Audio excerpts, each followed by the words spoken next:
are you today? My name is Lexi, and welcome to Deaf Child Discord. I think we're on 17 now. And today I want to talk about permission marketing and consensual sales. And the reason that consensual sales and permission marketing are important to me is because I've been really struggling heavily as someone who is an anti-capitalist with the whole concept of capitalism being based on exploitation in order for there to be a surplus profit. So on that regard, with permission marketing and consensual sales, I think since we are all forced to participate in capitalism, or otherwise, essentially give up our rights, our human rights, or our, ability to make a living, we have to think of, our own ways to essentially work in our own corner of that capitalism in order to dismantle it.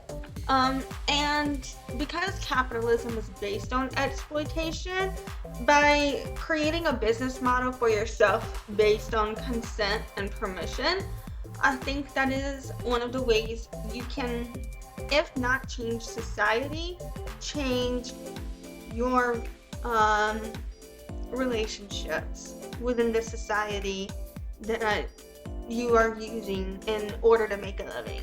So permission marketing is essentially making sure you have permission to market. And it can be important in a few different matters. For example, you can have permission to have advertisements at a location, and then if people don't want to see ads, or your ads, then they can just avoid those locations, I guess, because people are if a business owner gives you a permission to put something up at their business, then people are agreeing to be exposed to whatever is at that business when they go to it. So, from there they can discuss with the business owner whether or not that's not appropriate for them, and make decisions accordingly. Or, with permission marketing, it's also about whenever you're getting people's information, you make sure you have permission to reach out in a specific method. So a lot of people will create email lists with their business contacts that have, just because they've done business with them. And in the past, there wasn't laws necessarily to prevent this, but now there are more and more laws and policies becoming prevalent. And depending on where you are, that can change. So I'm not going to go into what those are at the moment. But now it's not necessarily appropriate or seen as okay to cold contact people on a personal level. You can get away with doing it on a business level, but even that is somewhat frowned upon because, businesses are made up of people, so you're still contacting a person as well. But the concept of getting permission marketing is, having consent, so the person knows and that you're going to reach out to them to market to them and they agree to it. And it's beneficial because it costs money and resources to do these automations. Either you're making individual emails or you're using an email service provider, and those typically charge based on the amount of emails you're sending at a time or how many people you have in your contact list. I said sending, not sitting. Anywho, I don't want to think about what other captions I missed. So it's important to think about who would want to hear from you to begin with, because that's just only going to increase your conversion rates versus trying to convince someone who doesn't want to hear from you to value you. So when you do permission marketing, you not only you save resources, you increase your own conversion rate, so you're going to make more sales for less money, and then you also work in a way that isn't exploitative of people's information that they trust you with or their privacy. And then with consensual sales, it's similar to permission marketing, but you're making sure that the person can agree to the sale that you're doing. So a lot of our capitalism, a lot of it is based on, like I said, taking away consent. And in some regards, that can be how we exploit items that people need to live and create commodities out of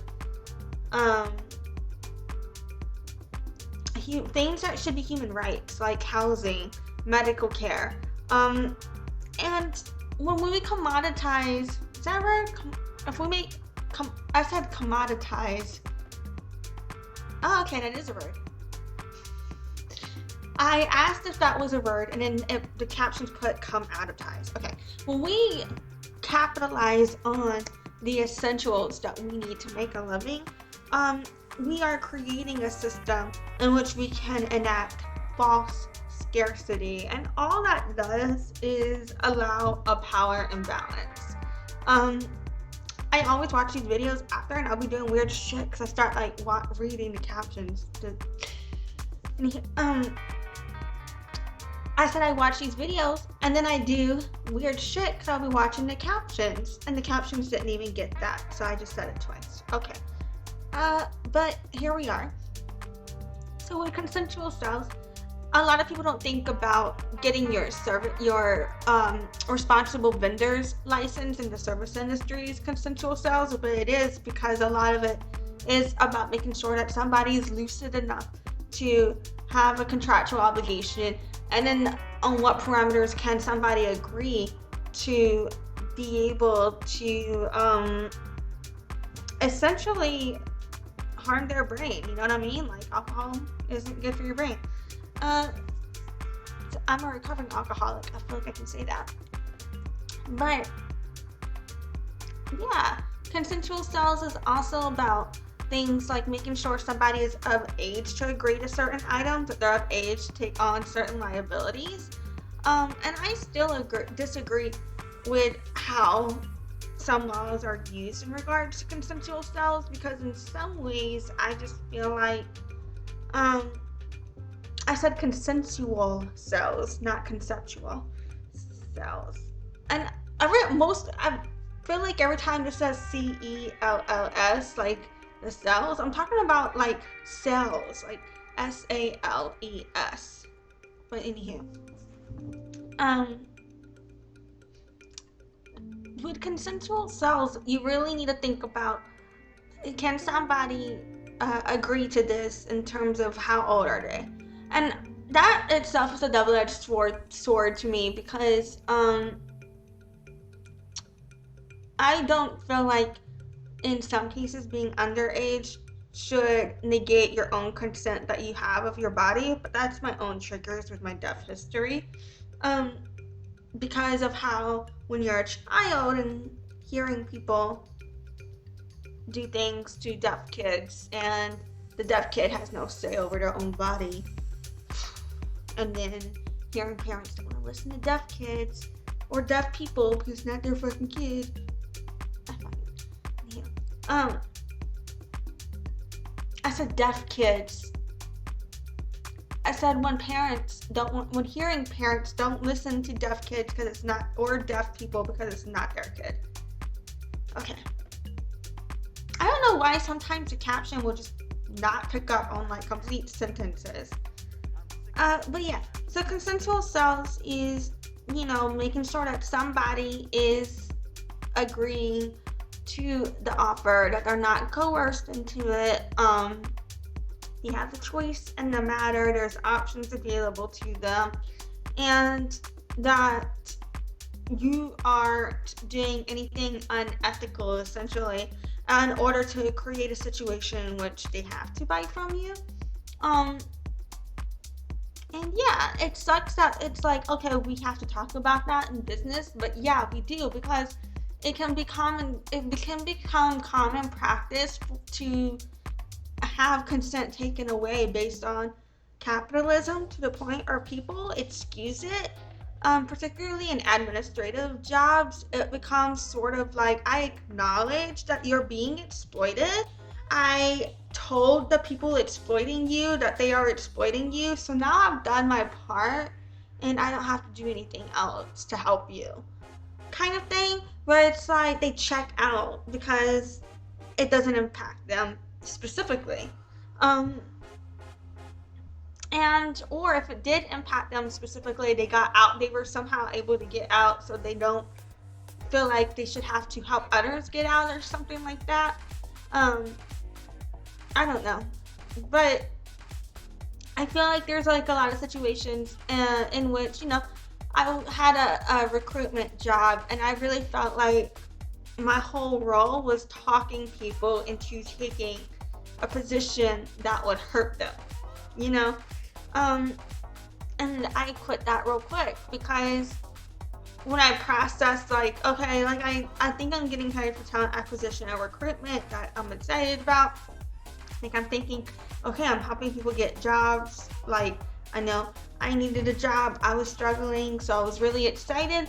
And then I realized, like, okay, I have these protocols I have to follow for targeting looking through the resumes to target people that would essentially, I think they really just wanted people who wouldn't talk back to them.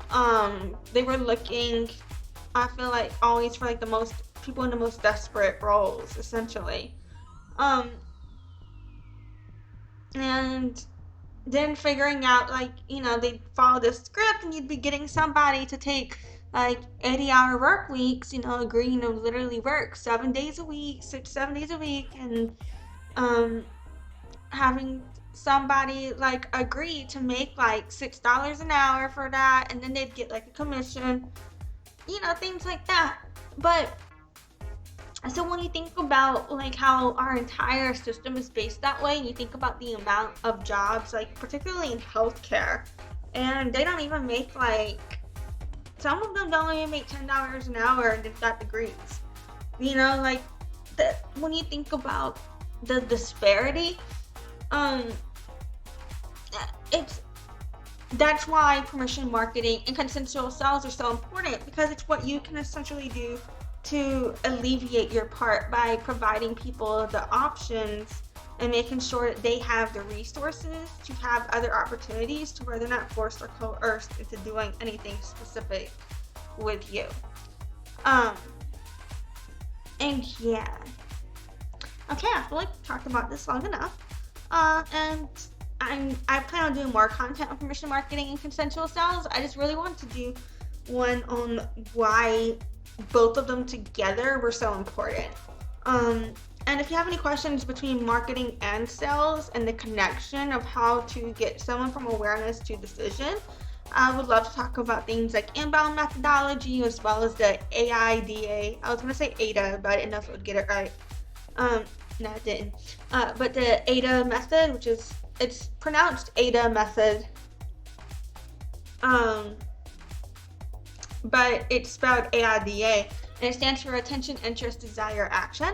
And it's what a lot of people do to not only base their content on what helps get people to make a sale, but also their actual funnel, from the steps people take from how they find out about you to where did they go once they find out about you, to what is told to them once they get there, to what they get if they buy. Things like that. Okay. Well, thank you for your time today.